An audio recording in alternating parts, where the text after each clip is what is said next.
Um, Elias Koteas, I had talked to Elias about being in Naked Lunch, and for various reasons that hadn't worked out, and for various reasons we had both regretted that it hadn't worked out. So he was very predisposed to want to do something, and I immediately saw him as Vaughn. A lot of people compare him to a young Robert De Niro. There are connections that you can see, not just physically, but in his approach to acting. But he's got his own unique quality, and I had seen him in a lot. He had done a lot of good work in films that I had been watching. So this particular shot would have been done in the studio, just jiggling the car and passing the lights over it, because it was just too much trouble to do it on a set. Here, where we actually had all the cars that you see on the highway are our cars. There are extras driving their cars. They aren't stunt people because there's no stunt happening in this scene. But all of the cars are ours. We owned the entire highway for this scene, and we shot all night, of course. And it was really quite strangely magical, especially by the end of the shoot, when I was left sitting on my director's chair in the middle of the 16 lanes of traffic, completely empty, looking at a monitor just to make sure that we had the shots that I wanted, as everybody had disappeared, was packing up their trucks. I still remember the feeling of that. It was really quite, although once again it was cold, it was really quite magical to own the roads the way we did.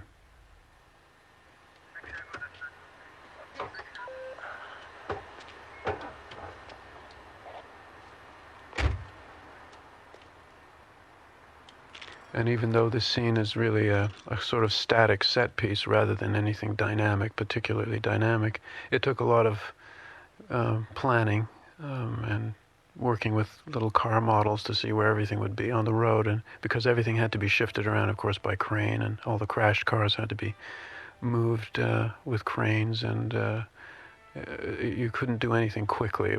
So I had to do more planning with this scene than I normally like to do, but even then I didn't do storyboards. So now the way this car is propped up, it looks very theatrical, and some people thought that it was a kind of a sort of a postmodernist trope, kind of saying, look, this is really a set.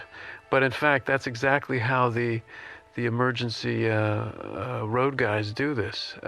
They prop a car up that has crashed and is on its side so that it can't fall down and kill somebody when they're working on it or trying to get somebody else. They actually do prop it up with wood and with spikes hammered into the road. So this is actually totally accurate in terms of what happens on the road and the use of the flares and everything else.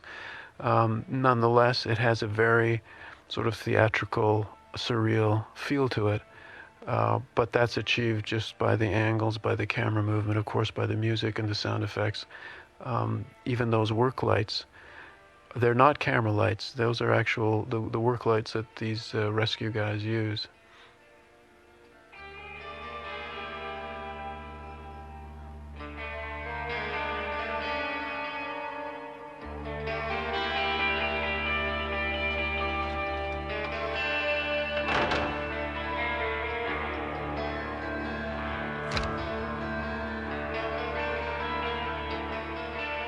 And really, this scene is partly about Vaughn's attempt to gradually ease Catherine in towards her crash, towards having a real crash, so that she could then understand them and really fuse with the rest of the people in the group, including her own husband.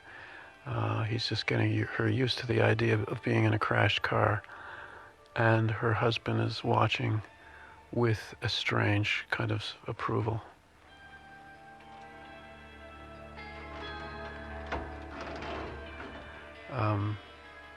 For a lot of people, it's really his wife's character, Catherine, who is the entree into the film, because she stays outside the group much longer.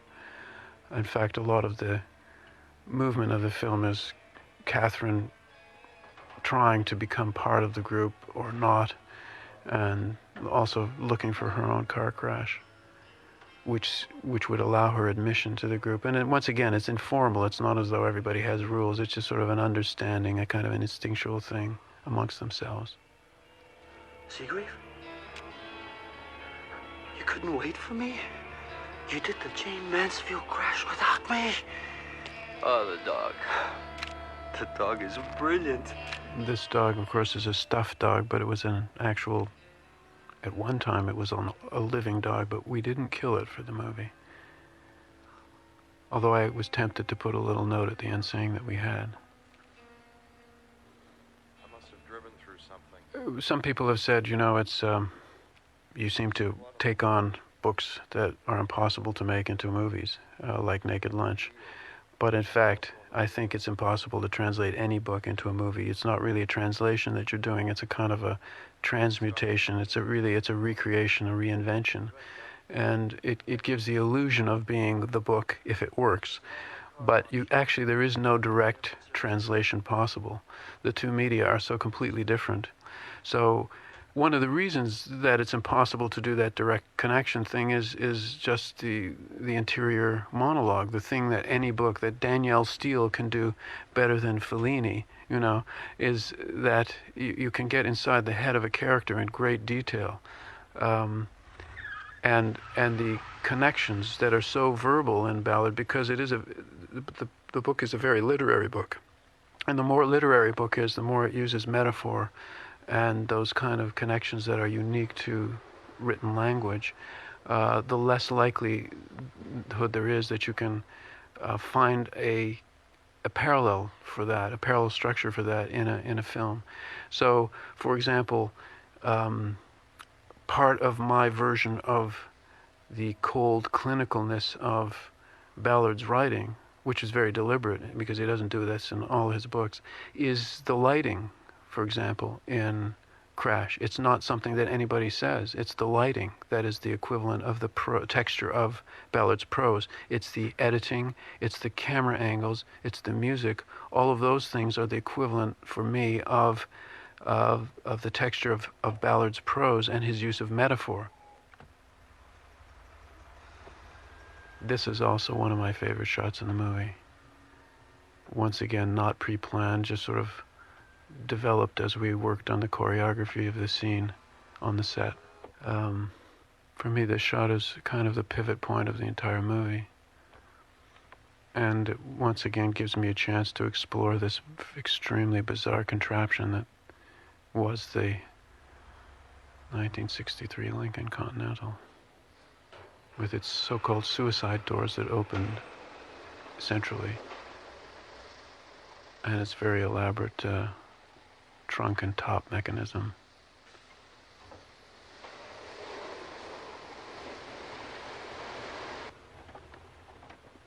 And of course, in the car wash, I was not really worried about how long a car wash takes. This is a very surreal version of a car wash in terms of the length of time it takes to get even a car as big as the Lincoln Continental washed. This shot that we're looking at would have been shot in the studio, not at the actual car wash, using one of the Lincolns that we had cut in half so that we could get angles on the back seat, and then this shot would be taken in a complete car.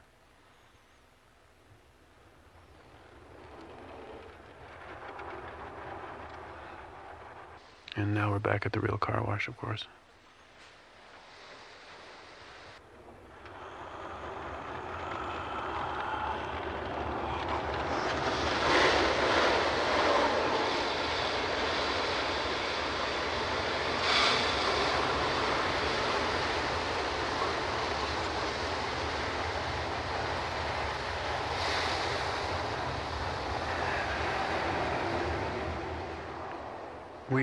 We did use some music in this scene originally. Howard had composed some music, but we all agreed, including Howard, that we should work more completely with the sort of car wash sound effects amplified and mixed, and use that really as a score rather than using anything truly musical in the instrumental sense.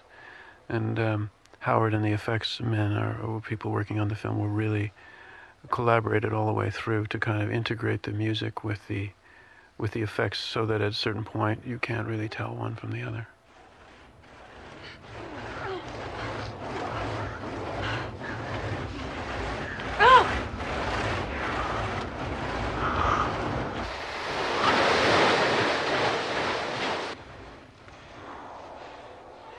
Now, naturally, these scenes were all very intense for the actors, but at the same time, the tone on the set was really very funny and light, and there was, despite the darkness of the film, everyone was feeling so strongly that they were doing something special and unprecedented and wonderful that the tone on the set didn't really match the tone of the movie in that sense. It was really a wonderful shoot.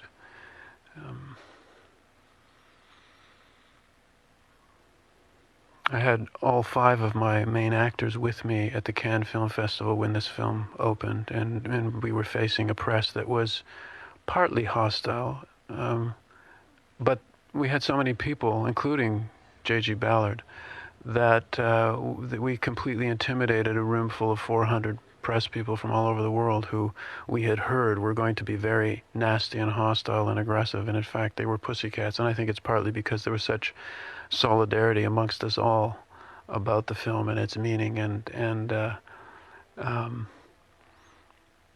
it was really quite thrilling. That Cannes Film Festival was quite exciting. Of course, we won a special prize presented to me by Francis Coppola for the jury prize, a special jury prize for originality, audacity, and daring in filmmaking, which is an unprecedented prize as well.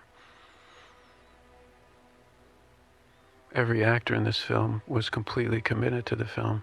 It's what, amongst actors, they like to call a committed performance, meaning that there's no holding back, and that whatever is needed to make the film work and to make the role work will be done with no hesitation. And I had a dozen committed performances in this film.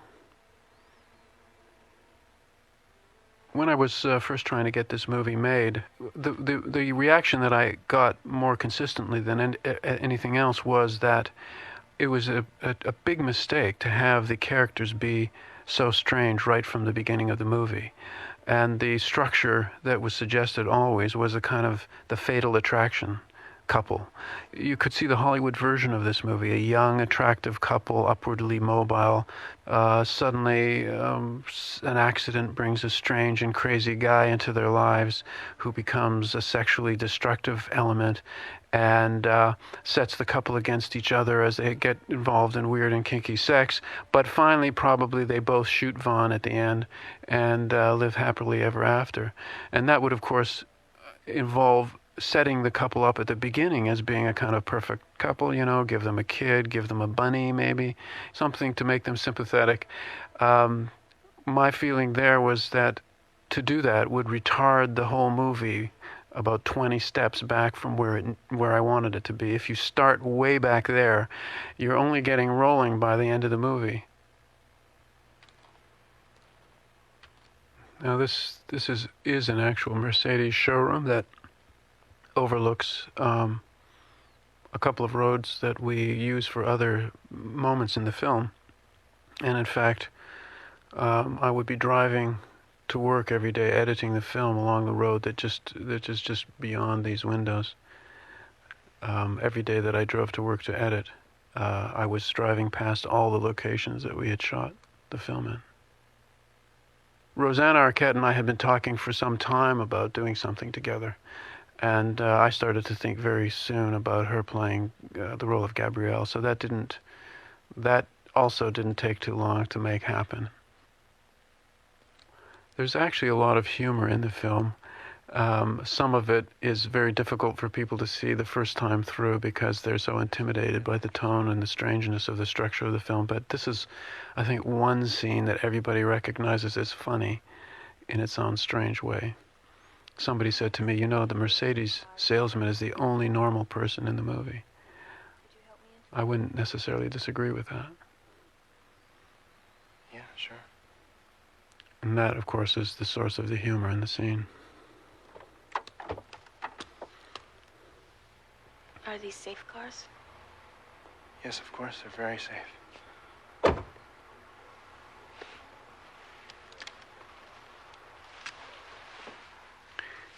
Really, it's the sort of the emotional and physical cripples in the film who are our main characters use their what could be considered as disabilities as weaponry rather than allowing themselves to be intimidated by it and go out into the so-called normal world in order to challenge it and humiliate it. And that's what the salesman represents in this scene.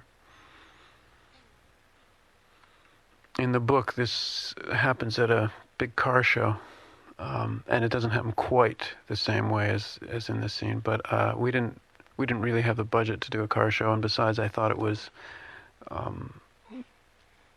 would actually be easier in terms of the meaning of the scene on a smaller scale anyway. So I wasn't really too unhappy to set it in an actual car dealership. We had to make our own 500 SL seat for the ripping, and it wasn't cheap even to make a fake seat. I think the actual seat costs $20,000 or $30,000 because it has all the safety mechanisms built into the seat. So just to do that little ripping scene turned out to be quite expensive for us.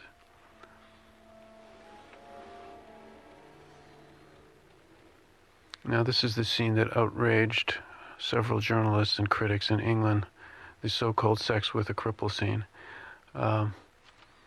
It has its own humor, and in fact, a woman wrote a wonderful letter to one of the English papers talking about her sexuality, being herself disabled, and saying that the disabled in fact have to have a lot of agility and a pretty good sense of humor to manage sex at all.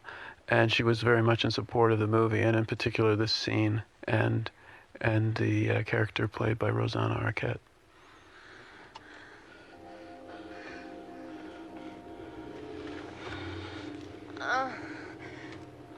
In attempting to create a character who was fully sexual in her disability and her new body, and in fact was unashamed about incorporating her new body and what she now was into her sexuality, we created a character who has disturbed a lot of people, and in particular this scene, because basically the Ballard character is actually having sex with her scar.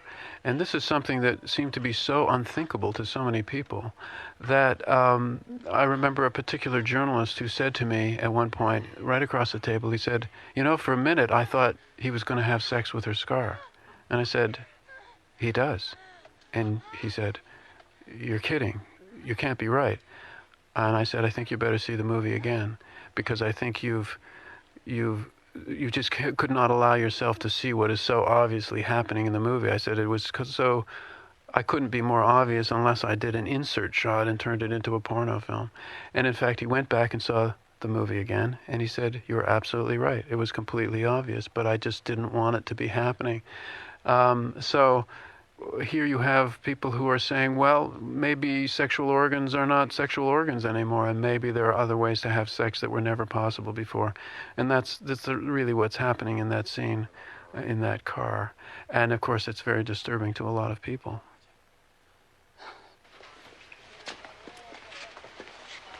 Where are you? Now this tattoo parlor, I really wanted to kind of reverse the cliche of the kind of funky waterfront biker-infested tattoo parlor. And in keeping with the whole clinical medical theme of the movie, I really don't think there's any tattooing going on in the book. I think this is something that I added. So we ended up shooting once again in a hospital, and this is actually a chemotherapy ward. And those chairs are used for people who are receiving chemotherapy. And despite the fact that it's clean and neat, there's still a strange, disturbing quality about it. I think much more disturbing than it would have been to go to the traditional movie version of a tattoo parlor. Now, of course, in a movie with the various combinations of sex that this movie has, lends itself particularly well to sexual politics, which is something that I abhor and try to completely ignore when I make a movie. for example, this scene, a sex scene between the two main male characters, this is the scene that more people walk out of than any other scene in the movie. And it's very often young men dragging their female friends behind them by the hand, the females wanting to stay, and the guys not being able to deal with this scene. On the other hand, you get gay activists who say, well, you really backed away in this scene. I mean, you really didn't go all the way. Because they wanted, more nudity, more extreme. You want the stuff that you got with the heterosexual scene, and so on and so on. I ignore all of this. I say that the kiss, this is the first kiss in the movie, and it's a major kiss that we don't turn away from.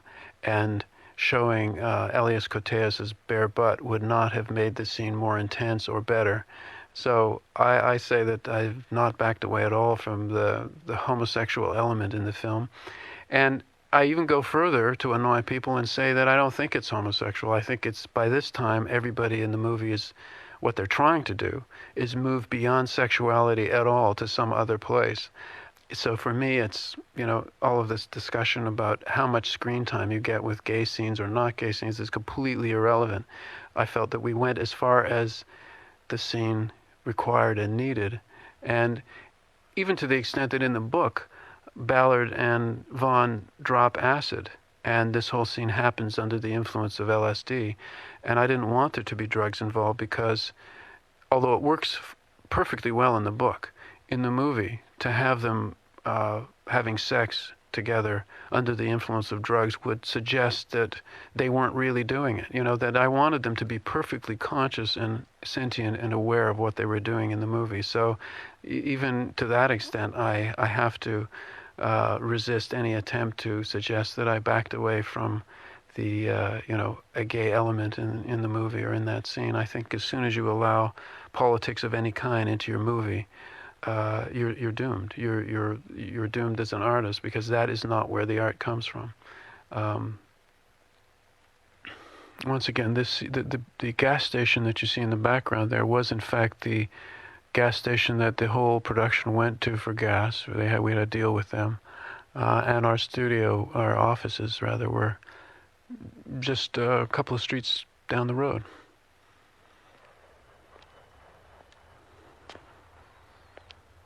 And it was the kind of, it might seem superficial, but in fact the cohesiveness of our locations, the nearness, and the way that our production office was kind of in the center of a circle, linking all the locations, actually was one of the reasons that we could do the movie for the budget that we had and still get the control and the quality that we did get. We weren't wasting any time, driving out to distant locations and packing up and so on, spending money doing that. And sometimes that can be a lot of money.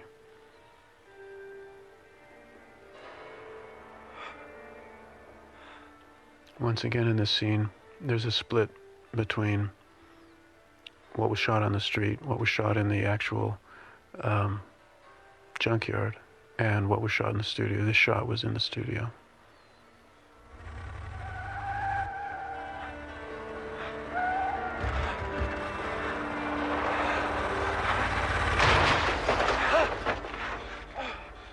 And so was the close-up here of Vaughn, shot in the studio, and because, in fact, it started to snow before we got his close-up. So this was done in the studio.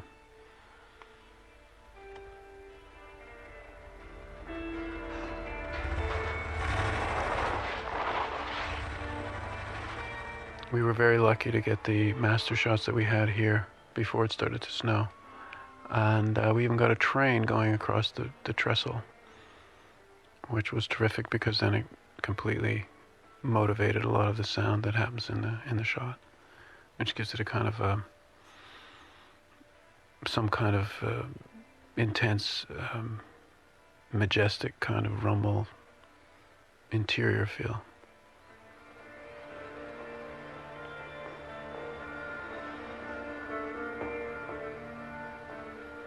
So what really, there's a sense, certainly a very tangible and real sense, and I'm not being evasive at all, that in which I really have to make the movie to find out why I'm making the movie. I don't really know up front why. And in fact, in a way, I wouldn't want to know, because I just in the same way that I wouldn't want to do storyboards for an entire movie.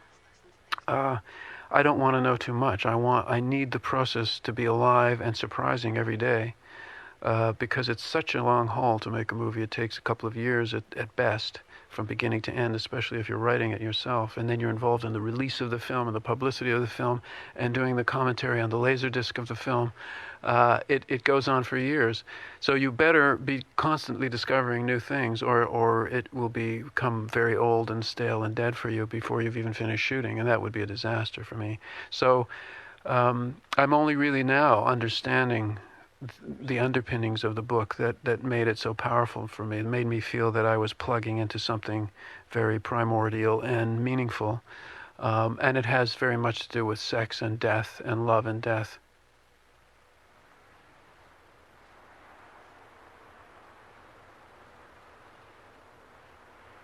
It was Vaughn. Now, once again, we're shooting really available light. I mean, this is basically documentary shooting right here. No way really to light the road, of course. And this whole sequence is a really brilliant blending of on-car and lighting and available light. I'd like to go back, James.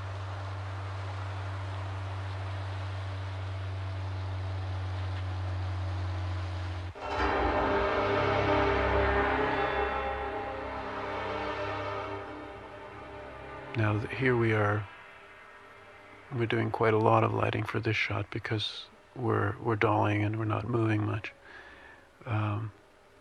And so we actually are hitting up those buildings with our own lights, most of them. And for one of the few times, actually, these cars going by in the background actually that is real traffic. But now we're into a road that's completely ours, and every car that you see is being driven by a stuntman or woman. Now here's what I mean by the kind of camera mounts. This, of course, as you can see, the car becomes a kind of a black hole, but it's a kind of a nice effect.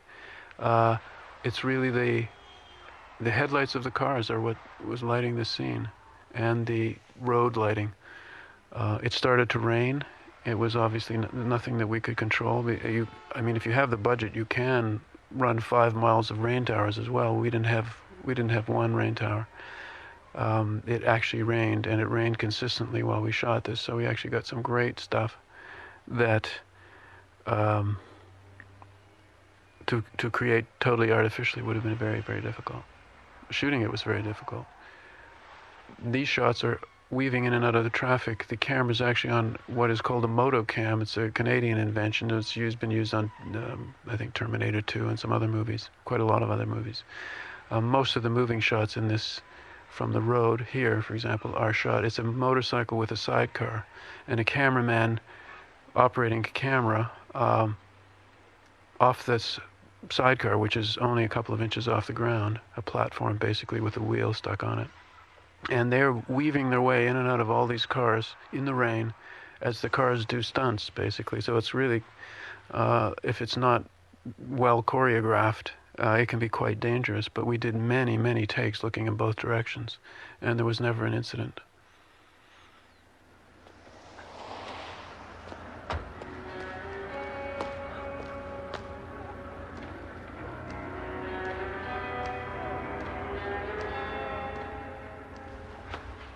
Once again, we really didn't have the budget to see Vaughn's car going over the edge, but I wasn't sure that I really wanted to do that anyway. There are so many crash scenes in so many movies that you see that to give it kind of a special significance and not just have it be a kind of an action movie thing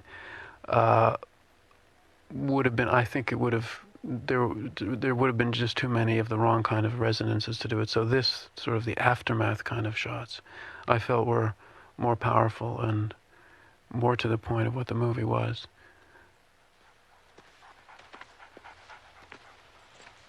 one of the things I had to face with this movie was that we had action movie logistics to deal with, but we were not making an action movie. I wanted the dynamics of this film to be very much anti-Hollywood action movie.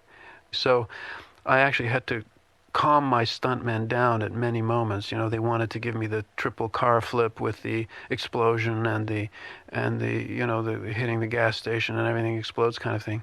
And I was telling them I want it very low key, really very quick, very sudden, the way accidents really are. At one point I had somebody say to me, you know, your crashes in this movie are not very realistic. And I said, really? They're not? He said, no, like they're not in slow motion. You don't see them from 5 different angles. I realized for him, the reality of a car crash was totally a Hollywood reality, that it's in slow motion and that you see it from 5 different angles, the way they do it in Hollywood movies. I didn't shoot any slow motion in this film, deliberately, because I'm really more interested in the aftermath of the crashes and the significance of the crashes than I am in sort of analyzing the crashes per se. This was actually the first scene that Holly and Rosanna did together. And they'd only just met. Rosanna said that she loved Holly anyway as an actress, so she thought it wouldn't be too bad to kiss her. And there's this thing that actors end up having to do all the time, to be intimate before they've actually had a chance to even talk to each other. Black Lincoln. Is there a form I should fill out? Yeah, well, I can give you the forms now, but you'll have to come back between 7:30 and 4:30 to register a claim. And yes, I'm doing the voice of the guy in the booth. I actually shot an actor, a character actor, doing that, and then I felt that that was a typical thing that one would do in a movie, but I didn't really want to know about this guy. I wasn't really interested in seeing him, and so I replaced his voice with my own, doing the most low-key, flat kind of reading that I could do to just make him almost non-existent.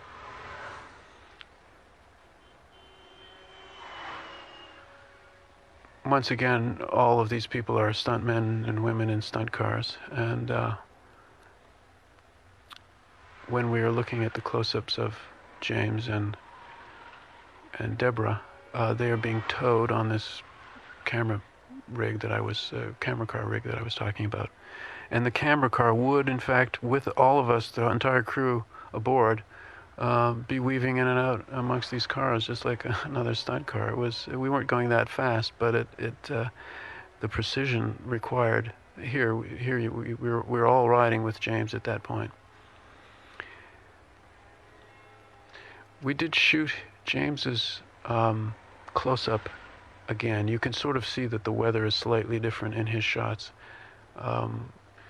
Because the first time we did it, he was playing it the way I'd written in the script, which is that he was kind of predatory and vicious and like a predator. And then we all realized that that was the wrong tone, that in fact he was playful and excited and exuberant. And so we ended up redoing that whole shot, which meant having all the cars on the road some weeks later. And the weather certainly was somewhat different. We had to wet down the roads, of course, because it wasn't raining then, so we had a water truck wetting down the road before each take. And at one point we actually had a poor special effects guy strapped to the hood of the Lincoln spraying water on moving the windshield wipers, because the windshield wipers motor had been gone, of course, because all the electrics were gone on the camera car version of the Lincoln. So we had a guy strapped in with a whole harness just to move the windshield wipers back and forth and spray water on it. It was pretty hilarious to look at.